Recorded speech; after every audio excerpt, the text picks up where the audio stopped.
The IMO is part of the UN, and the UN is certainly very much focused on climate and the fuel consumption and the pollution that fuel consumption generates.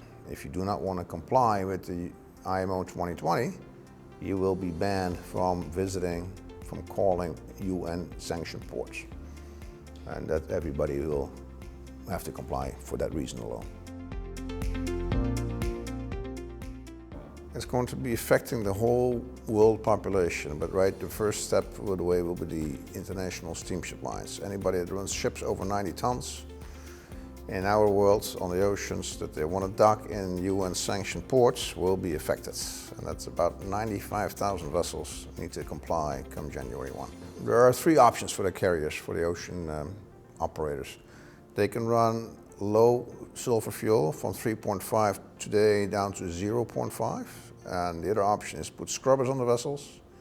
And the third option is run gas. And that's LNG is an option that's difficult to implement on a short-term basis, and it's quite expensive. There is already preparation going on in the form of putting some scrubbers on, but the capacity in the yards is certainly not sufficient to put scrubbers on every vessel. So the vast majority of the vessels will be running on low sulfur fuel. The sophisticated shippers certainly are aware of it. Everybody? No.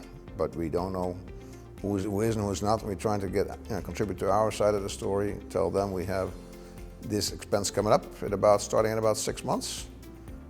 We expect this cost increase to take effect sometime during the fourth quarter. The carriers will need to comply effective January 1. That means they have to start filling the tanks with low sulfur fuel sometime during the fourth quarter.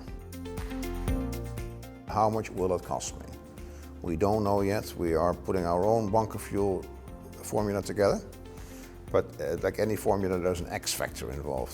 And the X, we do not know what it will be. It is set by us, and it's very much aligned to the market, and the market is driven by the carriers directly. So the X factor is a number generated by the carriers that will reflect the size of the vessel, the fuel consumption that they run on these vessels, and the length of the round-trip voyage.